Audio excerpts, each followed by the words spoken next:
Sesawi Kur Yesu Channel yang renungan harian, inspirasi kehidupan, dan portal Bedekmana Kristiani.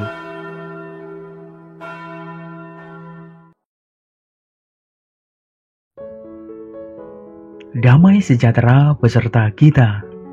Semoga sobat-sobatku yang terkasih di dalam Kristus, Wakil Muda, dan saudara-saudaraku dimanapun Anda berada pada kesempatan ini, beroleh rahmat sukacita, berkat yang melimpah serta perlindungan dari Tuhan, sahabatku.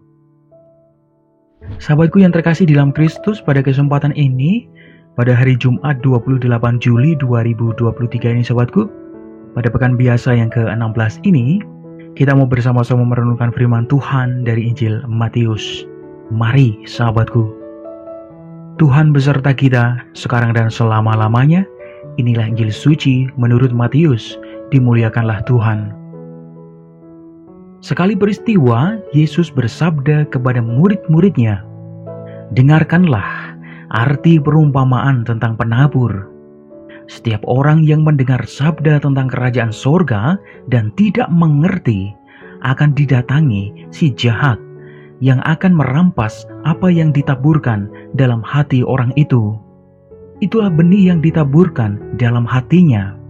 Itulah benih yang jatuh di pinggir jalan. Benih yang ditaburkan di tanah berbatu-batu ialah orang yang mendengar sabda itu dan segera menerimanya dengan gembira, tetapi ia tidak berakar dan hanya tahan sebentar saja. Apabila datang penindasan atau penganiayaan karena sabda itu, orang itu pun segera murtad. Yang ditaburkan di tengah semak duri ialah orang yang mendengar sabda itu, lalu sabda itu terhimpit oleh kekhawatiran dunia dan tipu daya kekayaan, sehingga tidak berbuah. Sedangkan yang ditaburkan di tanah yang baik ialah orang yang mendengar sabda itu dan mengerti, dan karena itu ia berbuah. Ada yang 100, ada yang 60, dan ada yang 30 ganda." Demikianlah sabda Tuhan. Terpujilah Kristus. Sahabatku yang terkasih dalam Kristus, Wakil Muda, kalau kita melihat dari kitab Keluaran sahabatku, yang menjelaskan tentang 10 perintah Allah yang diturunkan bagi umat Israel sahabatku, bahwa perintah Allah adalah aturan yang diturunkan Allah sebagai patokan hidup beriman yang baik sahabatku. Sahabatku yang terkasih, kalau kita melihat lebih jauh lagi, tentu ada perintah, hormatilah, kuduskanlah. Dan ada pula larangan sahabatku, yakni jangan membunuh, jangan bersaksi dusta, dan lain sebagainya sahabatku. Sahabatku yang terkasih, bunyinya jelas sehingga mudah dipahami. Sahabatku yang terkasih, seringkali di dalam kehidupan kita ada banyak godaan untuk mengakali Allah sahabatku. Ada larangan jangan bersaksi dusta. Akan tetapi sahabatku, kita bisa menggunakan akal budi, membuat alasan-alasan, kita melakukannya demi alasan kebenaran sahabatku. Sahabatku yang terkasih dalam Kristus, Allah tidak menghendaki manusia mengakali perintahnya sahabatku.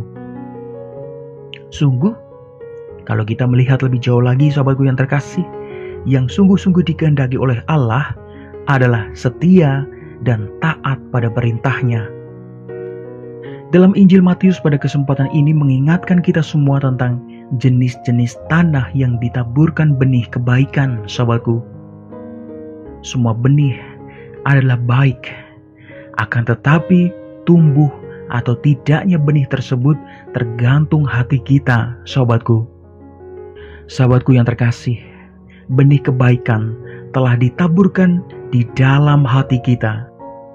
Maka menjadi pertanyaan bagi kita semua sebagai bahan refleksi kita, apakah kita mau menjadi tanah yang baik, ataukah kita memilih menjadi tanah yang berbatu, menghimpit benih kebaikan lalu mati? Jawabannya ada dalam hati Wakil Muda dan saudara-saudaraku yang terkasih dalam Kristus semuanya. Amin. Mari kita tutup renungan singkat ini, kita bersatu di dalam doa. Marilah berdoa. Dalam nama Bapa dan Putra dan Roh Kudus. Amin. Ya Tuhan Yesus, semoga kami bisa belajar menjadi tanah yang baik. Berkatilah supaya benih kebaikan tumbuh di dalam hati kami, supaya kami bisa menjadi baik seperti Engkau ya Tuhan. Pakailah hidup kami menjadi berkat bagi banyak orang. Amin. Kemuliaan kepada Bapa dan Putra dan Roh Kudus, seperti pada permulaan, sekarang, selalu, dan sepanjang segala abad. Terpujilah nama Yesus, Maria, dan Santo Yosef, sekarang dan selama-lamanya. Amin. Dalam nama Bapa dan Putra dan Roh Kudus. Amin. Sahabatku yang terkasih, terima kasih banyak sahabatku, kita boleh bersama-sama mendengarkan firman Tuhan. Kita belajar pada kesempatan ini, sahabatku yang terkasih. Sebarkan video ini supaya banyak orang semakin terima berkat dan terima rahmat sukacita. Banyak orang dipulihkan, banyak orang disembuhkan, sahabatku. Hidup kita penuh berkat, hidup kita penuh sukacita, hidup kita penuh kesejahteraan, hidup kita penuh perlindungan. Yang gelap diberikan terang, yang buntu diberikan jalan. Sampai jumpa di renungan harian episode selanjutnya. See you later. Bye-bye, berkat dalam Tuhan memberkati. Terima kasih udah nonton. Jangan lupa subscribe, like, nyalakan notifikasinya, dan share ya.